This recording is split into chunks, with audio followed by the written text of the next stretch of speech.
Hi friends! இப்போ நம்ம பாக்கியலட்சுமி சீரியலோட ரிவ்யூவ தான் பார்க்க போறோம். வாங்க வீடியோக்குள்ள போகலாம். இதில ஃபர்ஸ்ட்டு சீன்லயே இந்த மாதிரி பாக்யா, ஈஸ்வரி தன்னை மறுபடியுமே கோபி கூட சேர்ந்து வாழ சொல்லி சொன்னதை கேட்டுட்டு ரொம்பவே கோவப்படுறாங்க. அது மட்டும் இல்லாம இதுக்கப்புறமா இந்த விஷயத்த பத்தி என்கிட்ட பேசவே பேசாதீங்கன்னு சொல்லிட்டு அங்கேருந்து கோவத்தோட கிளம்பி போயிடுறாங்க. ஆனா இன்னொரு பக்கமோ இந்த மாதிரி பாக்கிய கிட்ட இவங்க எல்லாருமே சேர்ந்து, அதாவது ஈஸ்வரி, செலியன், இனியான்னு சொல்லிட்டு எல்லாருமே பேசுனது எல்லாத்தையுமே ராதிகா அப்ப கரெக்டா கோபியை வந்து பார்க்கலான்னு சொல்லிட்டு வரும்போது கேட்டுட்டு போயிடுறாங்க. அது மட்டும் இல்லாம அதுக்கப்புறமா அவங்க கோபியை பார்க்க கூட தயாரா இல்லாம அவங்களோட வீட்டுக்கு அழுதுகிட்டே போயிட்டு இந்த விஷயத்த அவங்களோட அம்மா கிட்டயும் சொல்றாங்க. உடனே இதை கேட்டுட்டு அவங்களோட அம்மாவோ அவங்க எப்படியாவது தன்னோட மாப்பிள்ளைய மனசை மாத்தி அவங்க கூடயே வச்சுப்பாங்களான்னு சொல்லிட்டு கொஞ்சம் அவங்க பயப்பட ஆரம்பிக்கிறாங்க. ஆனா இந்த பக்கம் கோபியோ அவங்க சொன்னதை கேட்டுட்டும் அமைதியாவே இருந்ததுனால ராதிகாவோ இன்னுமே கோபியோட மனநிலைமையை நம்மளால புரிஞ்சுக்கவே முடியலையே. ஒருவேளை கோபிக்கு பாக்கியா கூட தான் மறுபடியுமே சேர்ந்து வாழணும்னு சொல்லிட்டு ஆசை வந்துருச்சான்னு சொல்லிட்டு யோசிச்சுக்கிட்டே இருக்காங்க.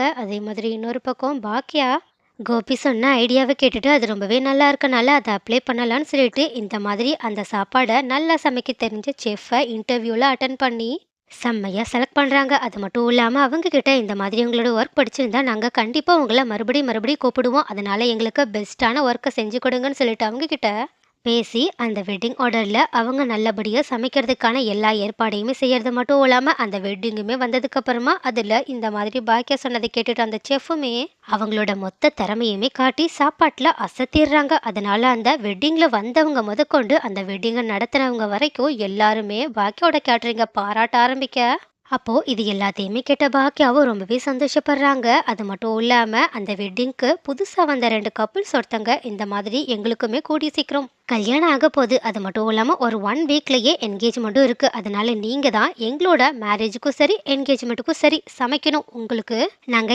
எவ்வளோ வேணாலும் தரோம். ஆனா நல்லபடியா எங்களுக்கு இந்த மாதிரியே சமைச்சு கொடுத்துருங்க. அது மட்டும் இல்லாம இன்னுமே சில கான்டினென்டல் ஃபுட்லாம் இருந்தா ரொம்பவே நல்லா இருக்கும். ஸோ அதையுமே உங்களால சமைச்சு தர முடியுமான்னு சொல்லிட்டு கேட்க, உடனே இதை கேட்டுட்டு பாக்கியவுமே கண்டிப்பா முடியும் அப்படின்னு சொல்லிட்டு கோபி சொன்ன ஐடியாவை நம்ம மறுபடியும் யூஸ் பண்ணிட்டா போது அதுக்குமே சேர்த்து செஃப்பை அரேஞ்ச் பண்ணிடலான்னு சொல்லிட்டு தைரியத்தோடு அவங்க கிட்ட பேச, உடனே இந்த மாதிரி ஒரு கான்ஃபிடென்ட்டாக பேசுகிற பாக்கியாவை பார்த்துட்டு அந்த லவ் கப்புளுமே இந்த மாதிரி அவங்களுக்கு அந்த ஆர்டருக்கான கன்ஃபர்மேஷனை கொடுத்தது மட்டும் இல்லாமல் நாங்கள் இந்த வெட்டிங்கில் நிறைய பேரை கூப்பிட போகிறோம், கிட்டத்தட்ட ஒரு 1000 பேராவது இருப்பாங்க, அதனால உங்களால் அவங்க எல்லாருக்குமே சமைக்க முடியுமான்னு கேட்க, உடனே இதை கேட்ட உடனே ஃபர்ஸ்ட் பாக்கியா ரொம்பவே ஷாக் ஆனாலும் இன்னொரு பக்கமும் நம்ம இந்த மாதிரி இதுக்கு முன்னாடி பண்ணது இல்லைனாலும் நம்ம இப்போ இதை ட்ரை பண்ணிக்கலாம், அது மட்டும் இல்லாமல் நம்மளால கண்டிப்பா எல்லாத்தையுமே பண்ண முடியுன்ற தைரியத்தோட அவங்க கிட்ட கண்டிப்பா நாங்க எங்களோட பெஸ்ட் அவங்களுக்கு கொடுப்போம், அந்த நாளை அவங்களுக்கு ரொம்பவே ஸ்பெஷலான நாளா எங்களோட ஃபுட்டை வச்சு நாங்க மாத்தி காட்டுவோம்னு சொல்லிட்டு சொன்னது மட்டும் இல்லாம அவங்க கிட்ட கொடுத்த வாக்கை நம்ம காப்பாத்தியே ஆகணும்னு சொல்லிட்டு உடனடியா அதுக்கான வேலையிலையுமே இறங்க ஆரம்பிக்கிறாங்க. ஆனா அப்போ இந்த மாதிரி பாக்கியா கொஞ்சம் கூட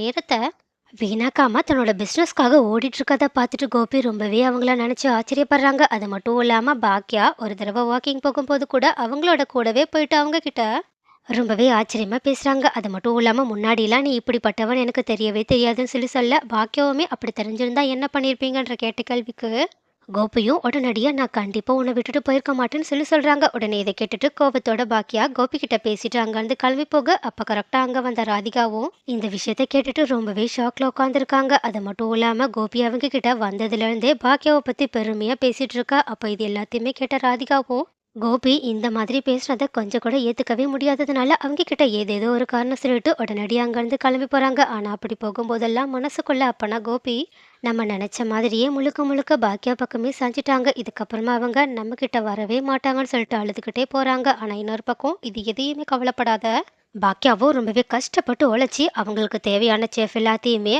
அரேஞ்ச் பண்ணது மட்டும் இல்லாமல் சமைக்கிறதுக்காக நமக்கு நிறைய ஆள் தேவைன்னு சொல்லிட்டு அதுக்கான ஏற்பாடையுமே செஞ்சு ஒரு வழியாக எல்லாரையுமே செலக்ட் பண்ணி அந்த மேரேஜ்லேயும் நம்மளால கான்ஃபிடென்ட்டாக சமைக்க முடியுன்ற ஒரு கட்டத்துக்கு வந்தது மட்டும் இல்லாமல் அதுக்கு முன்னாடி என்கேஜ்மெண்ட்டுக்கு ஒரு 500 பேராவது வருவாங்கன்னு சொல்லிட்டு அவங்களுக்கு முதல்ல நம்ம நல்லா சமைக்கலான்னு அந்த ஃபங்க்ஷனுக்கு போயிட்டு அவங்க சமைக்க ஆரம்பிக்க, அவங்க நினைச்ச மாதிரியே அந்த ஃபங்க்ஷன்ல அவங்க சூப்பரா எல்லா விஷயத்தையுமே செஞ்சு முடிச்சிடுறாங்க. அது மட்டும் இல்லாம அதனாலேயே அந்த கப்பிள்ஸ் இந்த மாதிரி பாக்கியாவை பாராட்டிட்டு அவங்களுக்கு எக்ஸ்ட்ரா மணிலாம் கொடுத்துட்டு அவங்களோட மேரேஜுக்குமே இந்த மாதிரி சூப்பரா சமைச்சு கொடுத்துருக்கேன்னு சொல்றாங்க. ஆனா என்ன இதை கேட்டுட்டு பாக்கியா ஒரு பக்கம் செம்ம சந்தோஷமா இருக்கும்போது பக்கத்துல இந்த மாதிரி ஏற்கனவே அந்த என்கேஜ்மெண்ட்ல சாப்பிட்றதுக்காக வந்த நிறைய பெரிய பெரிய ஆளுங்கள்லாம் அந்த சாப்பாடை சாப்பிட்டுட்டு பாக்கி கிட்ட அவங்க ஃபேமிலி ஃபங்க்ஷனுக்கும் நீங்க தான் சமைக்கணும்னு சொல்லிட்டு நிறைய ஆர்டர்ஸ்லாம் கொடுக்க ஆரம்பிக்கிறாங்க. அதனால பாக்கியாவுமே ரொம்பவே பிஸியாக ஆரம்பிக்கிறது மட்டும் இல்லாம உடனடியா இந்த சந்தோஷமான விஷயம் எல்லாத்தையுமே வீட்ல வந்து சொல்ல, உடனே இத கேட்டுட்டு வீட்ல இருக்கவங்களும் ரொம்பவே சந்தோஷப்படுறாங்க. ஆனா என்ன ஈஸ்வரி அப்ப கூட இது எல்லாத்துக்குமே காரணம் என்னோட பையன் தான். என்னோட பையன் மட்டும்